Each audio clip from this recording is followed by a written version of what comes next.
کبھی کوئی خطا ہو جائے، غلطی ہو جائے، گناہ کا صدور ہو جائے اور انسان فوراً توبہ کر لے، فوراً رجوع کرے، پشیمانی اسے ہو جائے، عزم مصمم کر لے دوبارہ میں نہیں کروں گا، تو اللہ بخش دے گا۔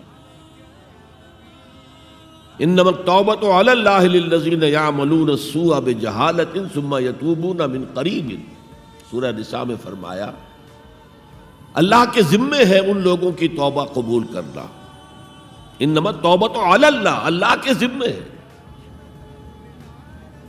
جو کہیں غلطی سے، جہالت میں، نادانی میں، جذبات سے مغلوب ہو کر کوئی غلط کام کر بیٹھتے ہیں لیکن فوراً توبہ کرتے ہیں، اللہ کی جناب میں رجوع کرتے ہیں، فوری توبہ اگر ہو جائے تو فوراً اللہ تعالیٰ کی مغفرت جو ہے ڈھانپ لیتے ہیں۔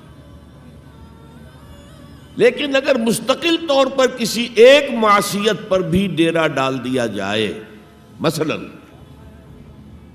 آج کی دنیا میں جو بہت کامن شے ہے، سود جسے اللہ نے حرام قرار دیا، جس پر اللہ کی طرف سے اعلان جنگ ہے، فَأَذَنُوا بِحَرْبٍ مِّنَ اللَّهِ وَرَسُولِهِ، تو سن لو، الٹیمیٹم ہے اللہ اور اس کے رسول کی طرف سے۔ اسے اپنے کاروبار کا مستقل جز بنا لیا تو ایک غلطی، ایک گناہ بھی انسان کو ہمیشہ کے لیے جہنم میں ڈال سکتا ہے۔ بَلَا مَنْ كَسَبَ سَيِّئَةً وَأَحَاطَتْ بِهِ خَطِيئَتُهُ فَأُولَٰئِكَ أَصْحَابُ النَّارِ هُمْ فِيهَا خَالِدُونَ۔ کیوں نہیں؟ کسی نے جان بوجھ کر ایک بڑا گناہ کمایا، چھوٹے چھوٹے گناہ جو ہے، گناہ صغیرہ، وہ تو خود بخود بھی دھلتے رہتے ہیں، اللہ کی رحمت سے صاف ہوتے رہتے ہیں۔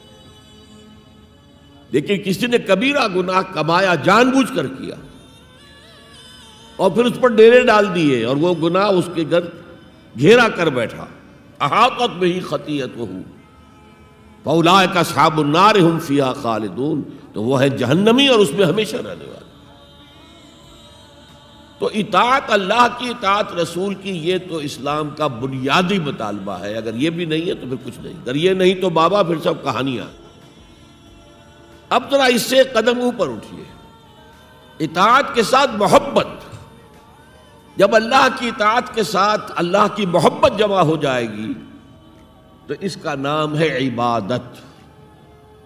امام ابن تیمیہ رحمۃ اللہ علیہ کے جو شاگرد رشید ہیں، حافظ ابن قیم رحمۃ اللہ علیہ، انہوں نے عبادت کی ڈیفینیشن کی ہے۔ عبادت کیا ہے؟ العبادت تجمع اصلین، دو بنیادی چیزوں کو جمع کرنے سے عبادت وجود میں آتی ہے، غایت الحب وغایت الذل والخضوع، حد درجے کی اللہ کی محبت اور حد درجے میں اللہ کے سامنے گویا کہ پست ہو جانا، جھک جانا، بچھ جانا، انتہائی اطاعت، انتہائی محبت۔ انتہائی میں کیوں کہہ رہا ہوں؟ سورہ بقرہ کے 20ویں رکوع کی پہلی آیت ہے، الذین آمنوا اشد حبا للہ، اور جو لوگ صاحب ایمان ہوتے ہیں وہ شدید ترین ہوتے ہیں اللہ کی محبت میں۔ بعد میں یہ تو مثبت انداز ہے، منفی انداز میں جو آیت آئی ہے وہ بہت سخت وعید والی ہے، وہ میں بعد میں آپ کو سناؤں گا، تلاوت میں نے کی ہے۔ فارمولہ یہ ہے، اللہ کی اطاعت جمع شدید محبت برابر ہے عبادت کے، اور یہ عبادت جو ہے ہمارا مقصد تخلیق قرار دیا گیا۔ سورہ زاریات کی یہ آیت آپ میں سے حضرات کے علم میں ہوگی، وَمَا خَلَقْتُ الْجِنَّ وَالْإِنسَ إِلَّا لِيَعْبُدُونَ، میں نے جنوں اور انسانوں کو نہیں پیدا کیا مگر صرف اپنی عبادت کے لیے۔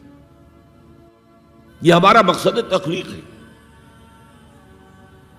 اس میں سے اطاعت والے حصے کی صحیح ترجمانی کی شیخ سعدی رحمۃ اللہ علیہ نے، زندگی آمد برائے بندگی، زندگی تو آئی ہے اطاعت کے لیے، بندگی کے لیے، غلامی کے لیے، عبدیت کے لیے۔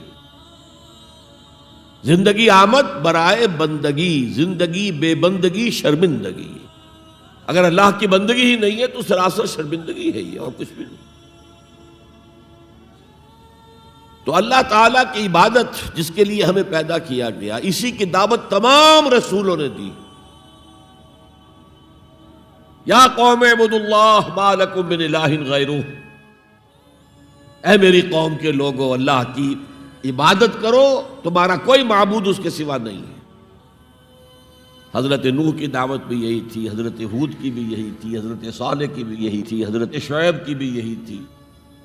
بس فرق کیا ہے کہ پہلے رسول آتے تھے اپنی اپنی قوموں کی طرف صرف، لہذا آپ کو ان رسولوں کے ضمن میں ملے گا یا قوم اعبدوا اللہ ما لکم من الہ غیرہ، اے میری قوم کے لوگوں اللہ کی عبادت کرو، اللہ کی بندگی کرو، اللہ کی پرستش کرو، اسی کو اپنا محبوب اصلی بناؤ اور اس کے ہر حکم کی اطاعت کرو۔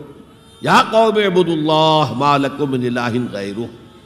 نبی اکرم صلی اللہ علیہ وسلم پر آ کر، کیونکہ آپ کی بعثت ہے پوری نوع انسانی کے لیے، تو اب یا قومے کا لفظ نہیں رہا، یا ایھا الناس، اے لوگو، اے بنی نوع انسان۔ یا ایھا الناس اعبدوا ربکم الذی خلقکم والذین من قبلکم لعلکم تتقون، اے لوگو عبادت کرو، بندگی کرو، پرستش کرو اپنے اس رب کی جس نے تمہیں بھی پیدا کیا اور جو تم سے پہلے تھے ان کو بھی پیدا کیا تاکہ تم بچ سکو۔ یہ کیوں کہا دوہرا کر تم سے پہلوں کو بھی پیدا کیا؟ اس لیے کہ اکثر و بیشتر گمراہ لوگ مشرکین کیا کہتے تھے اپنے رسولوں سے کہ ہم تو بس جی اپنے آباء و اجداد کے راستے پر چلیں گے، ما وجدنا علیہ آباءنا، جس طریقے پر، جس طرز عمل پر ہم نے اپنے آباء و اجداد کو پایا ہے ہم نے اسی پر چلنا ہے۔ تو واضح کر دیا تم بھی مخلوق ہو، وہ بھی مخلوق تھے، تم بھی انسان ہو، وہ بھی انسان تھے، تم سے بھی غلطی ہو سکتی ہے، ان سے بھی ہو سکتی تھی۔ لہذا یہ اصول نہیں ہے کہ جو بھی آباء و اجداد کی ریتیں ہیں، رسمیں ہیں، طریقے ہیں اور جو ان کے عقیدے ہیں انہی کو آپ لے کر چلیں، بلکہ آپ تو تلاش کریں صحیح عقیدہ کیا ہے، صحیح زندگی گزارنے کا طریقہ کیا ہے، اس کو اختیار کریں۔ یا ایھا الناس اعبدوا ربکم الذی خلقکم والذین من قبلکم لعلکم تتقون، تاکہ تم بچ جاؤ جہنم کی آگ سے۔